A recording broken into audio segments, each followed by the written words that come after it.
Sesaat lagi Anda akan menyimak Bincang Psikologi Keluarga.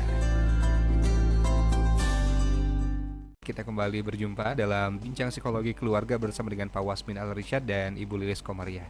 Kita akan coba lihat dulu nih Pak Wasmin, Bu Lilis, fenomena-fenomena apa yang berkaitan dengan parenting sehingga muscle memory ini pada akhirnya tidak terlatih, dan tampaknya ini juga yang perlu diperbaiki oleh para orang tua. Ya, fenomenanya adalah bahwa anak merasa dia sampai stres. Saya pernah punya klien, Kang Zikri, Iya. sampai dia stres. Ini kejadiannya katanya ketika dia pulang kampung. Anak-anak seusianya udah bisa manjat pohon, ada balong dia masuk gitu. Dari sisi keberaniannya pokoknya berani banget gitu. Iya. Dan dia itu pengen dalam hatinya pengen sebebas anak-anak di kampungnya, pengen sebebas mereka bisa bermain di balong, bermain di pantai, di sungai, naik pohon, ngejar belalang itu. Keinginannya itu, ketika dia ingin seperti itu, kok dia nggak bisa. Iya. Dia nggak bisa. Jadi seperti apa? Dia merasakan Terbelenggu mungkin. kaget, belenggu gitu. Ini kok Iya. sakit. Baru nggak pakai sendal dia sakit gitu. Mhm. Jadi dia ada perasaan apa ya? Ada perasaan tertinggal luar biasa sehingga Iya. dia merasa aku kok begini gitu. Ini curhatan ya. Iya, Ini iya. curhatan anak sebut yang udah tumbuh remaja gitu. Jadi dia tuh stres gitu. Ya emang sehari-harinya dia serba dilayani, memang sehari-harinya serba dibantu, fasilitasnya banyak gitu. Dia hanya suruh belajar dan belajar di kelas maksudnya ya, Iya. belajar akademik maksudnya ya. Tapi tantangan-tantangan lain yang di dunia nyata dia harus lalui, dia nggak pernah dapet itu. Itu salah satu fenomena yang sampai akhirnya anak ini stres sampai hipnoterapi. Karena ini dasarnya anak baik sih ya. Kalau anaknya kurang baik mungkin ya dia cuek aja, enak aja gitu ngerjain orang tuanya. Subhanallah. Tapi dasarnya anak baik dia mengalami kegelisahan loh itu. Dia Iya. dia dia gelisah gitu. Kenapa orang lain bisa saya nggak bisa gitu. Saya juga pengen seperti mereka, tapi kok saya nggak bisa gitu. Jadi ada apa ya? Ada pertentangan batin tuh dirinya itu. Subhanallah. Iya, iya. Itu salah satu fenomenanya. Hmm. Makanya kayak gede oge ngarti. Ini kalau di Jogja apa istilah yang cocoknya? Itu kayak Iya. gede oge ngarti. Saya juga baru nemu di Sunda gitu ya. Ketika mertua saya gitu Iya. melarang mertua perempuan saya, ketika mertua laki-laki saya melarang mertua perempuan saya mendidik cucunya untuk melakukan hal-hal yang seharusnya dilakukan gitu. Karena cucunya nggak mau gitu, malah nangis, akhirnya mertua laki-laki bilang, baik-baik lah, kayak gede oge ngarti gitu. Kayak gede oge ngarti artinya udah biarin aja lah, nanti besar juga ngerti sendiri, nanti besar juga bisa sendiri. Nah, Iya. kalimat ini kita bantahkan dengan paradigma kita yang ketiga sekarang Betul. ini ya, bahwa muscle memory kata Bulis tadi tidak ujuk-ujuk memori tidak terbentuk. memori otot itu tidak ujuk-ujuk terbentuk. Karena butuh latihan yang jam terbang terus. Nah kalau misalnya jam terbangnya kayak kita misalnya lihat profesional ya, kayak dokter, kalau jam terbangnya tinggi kan dia sudah ngelihat ini udah dia bisa gitu. Ini obatnya ini karena dia di jam terbang, jadi si ototnya udah refleks ya. Ya betul. Ototnya udah refleks lagi gitu.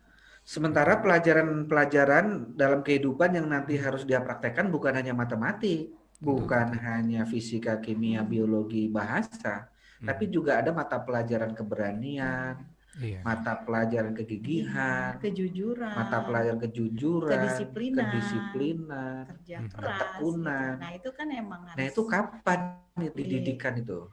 Betul. Kapan dididikan itu kalau kita hanya ngandelin sekolah dalam konteks sekolah formal. Karena sekolah juga mengharapkan orang tua untuk pendidikan karakter ya. Betul. Karena di sekolah kan banyak pendidikan akademik. Pendidikan karakter di sekolah itu datang tepat waktu, misalnya oke lah ya, pagi-pagi, terus gigih dalam mengerjakan soal-soal, tapi apakah itu benar-benar terpantau? Karena sekarang apa-apa minta ke Google, apa-apa minta ke temennya, jadinya dia ongkang-ongkang kaki aja gitu, nggak melatih juga ketekunan dalam mengerjakan itu. Nah, ini yang Oh, benar-benar tahu kan memang orang tua. betul betul. Orang tua yang benar-benar tahu dia bangun jam berapa. Guru di sekolah nggak tahu loh Iya, bangun jam berapa.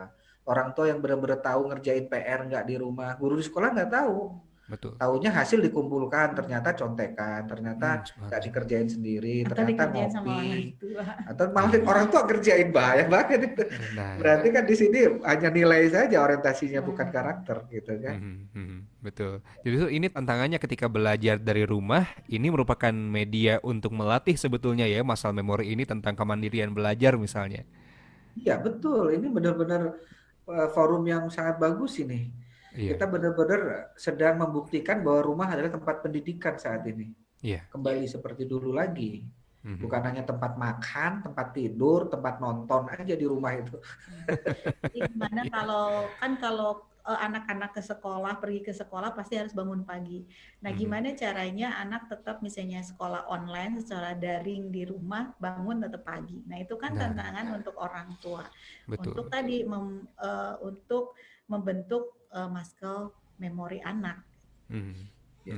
Masya Allah. Betul ya, luar biasa tentang muscle memory ini. Jadi memang perlu dilatihkan sedari dini. Tapi sebetulnya sedini apa sih anak-anak kita bisa dilatih tentang muscle memory ini dengan berbagai mata pelajaran yang berkaitan dengan muscle memory ini, Pak Wasmin, Bu Lilis? Ya, semenjak dini dari usia Sedini 2 mungkin tahun ya. ya, dari kan 0 sampai 2 tahun emang anak masih keterbatasannya banyak. Tapi 2 tahun Betul. dia sudah jalan, sudah Oh iya. bicaranya juga sudah menangkap Mhm. instruksi gitu. Nah, itu bisa di Iya. 2 tahun. Misalnya contohnya dia kalau mandi, anak saya dulu buang pampersnya sama dia, buang aja kan pakai pampers tuh, Mhm, buangnya sama mhm. dia ke tempat sampah. Atau misalnya makan biskuit, nah makan biskuit eh, dari apa namanya bungkus biskuitnya dia buang ke tempat sampah. Nah, itu Mhm. dari hal-hal yang dilatih sehingga nanti akan dulu saya juga waktu kecil guru saya bilang kalau misalnya sampah itu buanglah pada tempatnya gitu ya. Terus Iya. diajarin di mana gitu tempat sampah.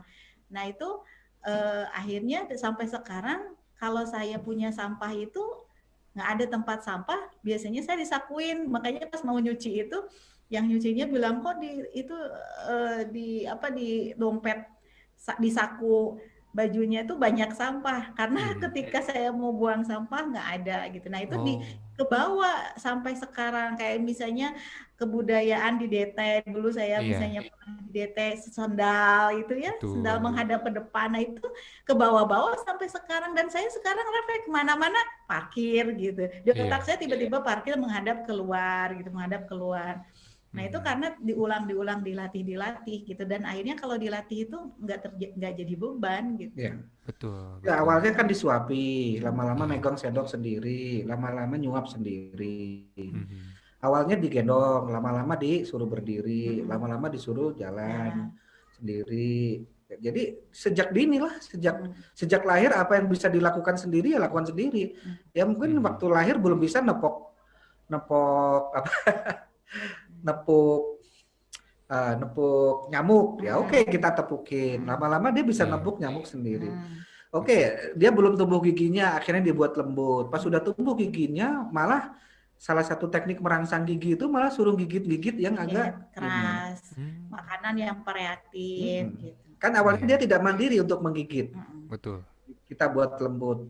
Sebelum 2 tahun dia sudah bisa menggigit karena sudah tumbuh giginya. Giginya. Jangan kita Mhm. gigitkan terus. Ya. Iya, Jangan yang iya. lembut-lembut terus maksudnya. Kayak ingat waktu kalau di keluarga saya ya Pak Wasmin, saya ingat banget loh 4 tahun Pak Wasmin. Jadi Iya. kalau makan kacang gitu ya, sekarang kayaknya jorok ya.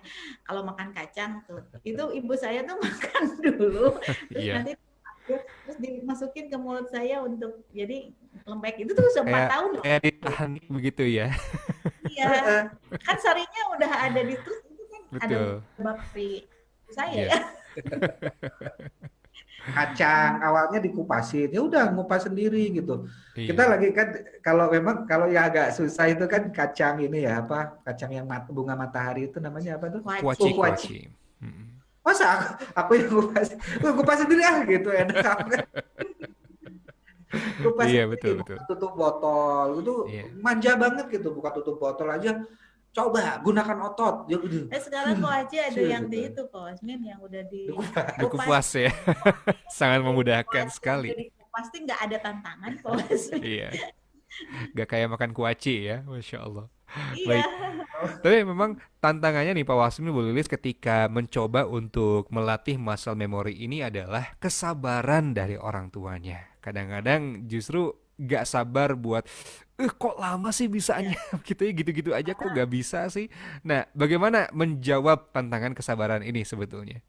Karena kadang orang tua itu kan ada ekspektasi mengharapkan sesuai dengan dirinya. Ya Betul. kebayang orang tua udah bertahun-tahun latihan itu, anak Iya, baru gitu. Kita iya. pengen dihadapkan. Tapi kalau kita misalnya emang memberikan ruang anak misalnya itu kan anak baru latihan. Jadi kalaupun Mhm. misalnya kayak ngelap gitu. Iya. Situ sebel banget anak saya Bu Lilis kalau ngelap itu nggak bersih, daripada nggak bersih kan kerjain sama saya, udah sama saya aja. Mhm. Nah berarti orang tua tersebut tidak memberikan ruang kepada anak, yang namanya juga lagi belajar. Anak Mhm. usia 4 tahun ngelap ya tidak akan sama dengan ibunya. Nah, Iya. makanya ketika kita misalnya kesabaran itu coba turunkan ekspektasi orang tua itu bukan sesuai dengan orang tua, tapi anak Hmm. ketika baru mulai itu gimana, kita aja dulu refleksi ya. Mhm. Waktu mulai itu kan nggak sebersih itu, nggak Iya. serapi itu, nggak sebagus itu.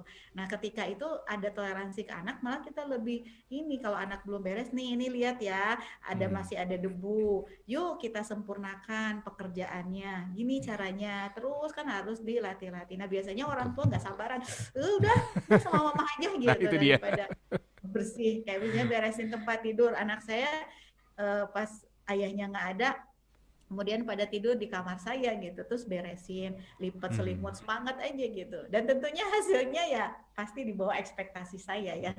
Ya, Mhm. namanya juga anak, biarin aja. Terus saya bilang, wow asik nih, yang asalnya acak-acakan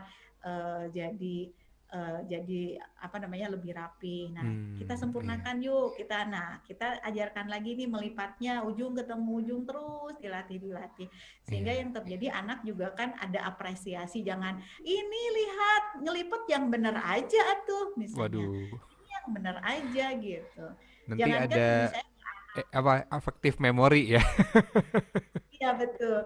Jangan kan kadang-kadang saya juga misalnya ada yang tinggal keponakan saya gitu kan, Iya, dia beda rumah, terus ketika betul. dia ngepel, ini ngepel teh nih masih gimana, kan saya kesel nih sebagai ini. Tapi kan dia juga mungkin di rumahnya segitu tuh udah bersih, kayak misalnya WC gitu ya, bagi dia itu udah bersih mungkin. Nah makanya kita harus ada kesabaran yuk. Nah biasanya kalau sekarang misalnya yang bertugas WC, kita buat penelitian yuk, Mhm. gimana ya ini caranya bersih, dan ternyata emang dia menyenangkan ketika misalnya nyuci gitu ya. Kok baju tuh masih bau aja, apa ya, kita buat penelitian apakah deterjennya apakah apa gitu. Nah kita sama sama yang nyuci itu buat penelitian, ternyata pas ditemukanlah ada satu bahan gitu ya, sebutkanlah soda kue, ternyata bajunya itu jadi nggak bau. Kita kan seneng Hmm. banget sama yang cucinya, wah kita penelitian kita berhasil gitu. Nah ke arah Mhm. sana, awalnya dulu saya strength aja ke yang nyuci itu, Iya. gimana sih baju tuh udah beli deterjen mahal gitu, itu Mhm. kan yang nyucinya itu, yang bagian nyuci di saya kan jadi tertekan juga ya, Iya, betul. merasa disalahkan gitu. Saya pikir ini kok semakin istilahnya, semakin saya kesel, kemudian pengeluaran juga dalam artian deterjen juga semakin ini, wah ini saya Mhm. harus ganti gitu gaya Iya, gitu tadi, gayanya dengan cara yuk kita buat penelitian ini. betul. Nah ternyata dengan begitu kita terjun ini, mereka senang gitu, pas akhirnya Hmm. yes baju kita nggak bau lagi Iya, gitu. iya. Oh, Nah ke arah seru sana juga itu ya. yang, nah itu jadi tolong ekspektasinya jangan dari diri kita. Ayo Betul. kita jadi, dan kita juga masuk untuk mengajarin gitu. Misalnya nih lihat mesin cuci itu ini loh, coba sikat sama kita. Misalnya kan kadang sok sikat nggak dapet kok, nggak dapet. Nah kalau saya Mhm. sekarang yuk kita sikat. Nih lihat kan dapet kan? Coba kamu Hmm. gitu. Nah itu jauh lebih enak Oh, karena dia nggak akan ngeyel karena iya, saya iya. udah dapet duluan.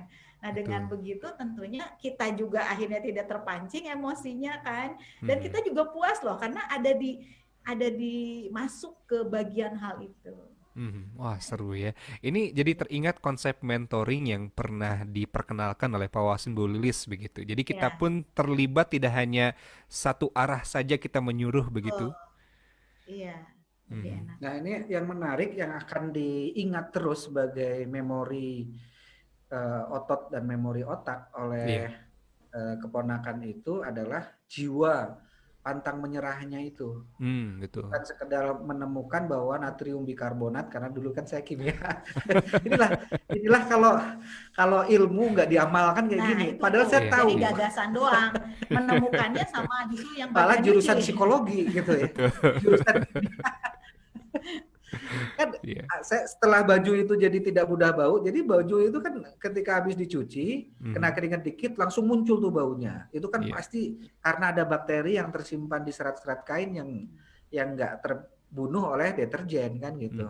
Bukan karena deterjennya kurang, tapi karena memang bakteri itu nggak terbunuh. Makanya zaman dulu itu sebelum ada deterjen kan direbus itu supaya panas air ngagolak itu membunuh bakteri gitu. Karena yang bau itu bukan kotoran, bukan debu, bukan keringat loh. Yang bau itu adalah amoniak hasil penguraian keringat oleh bakteri gitu. Itu dulu saya belajar itu. Betul ya. Itu dulu saya belajar.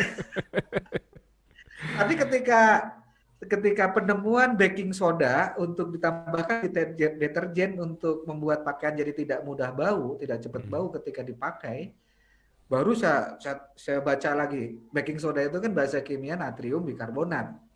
Oh memang itu salah satu zat kimia yang berfungsi membunuh bakteri gitu. Ya Allah, itulah kalau ilmu nggak dipraktekkan jadinya. Masya Allah. Nah ini yang akan ditangkap oleh ponakan ini bahwa riset atau budaya meneliti, budaya belajar terus, kita cari terus, ada masalah jangan nyerah, kita cari, akhirnya ketemu kan gitu. Akhirnya ketemu masalahnya apa. Betul. Nah, untuk memberikan memberikan pengalaman dan kesan seperti itu memang perlu dihadirkan ya cara-cara melatih dalam pendekatan masalah memori ini. Masya Allah. Nanti kita akan coba lanjutkan di sesi yang ketiga. Sambil saya juga ingin tahu nih, barangkali sahabat MK, pernahkah Anda mungkin sebelum tahu istilah muscle memory tapi Anda sudah melakukan hal ini? Bagaimana Anda mendidik putra-putri Anda untuk membiasakan kebiasaan atau aktivitas yang memang bisa menjadi bekal mereka untuk menjemput kehidupan dewasanya, atau Anda justru menemukan kesulitan sahabat MK dalam menghadirkan pendidikan muscle memory ini? Boleh Anda sampaikan pengalaman ataupun pertanyaan Anda. Kita rehat dulu Pak Wasim, Bu Lilis ya. Insya Allah selepas yang satu ini kami akan kembali menyapa Anda.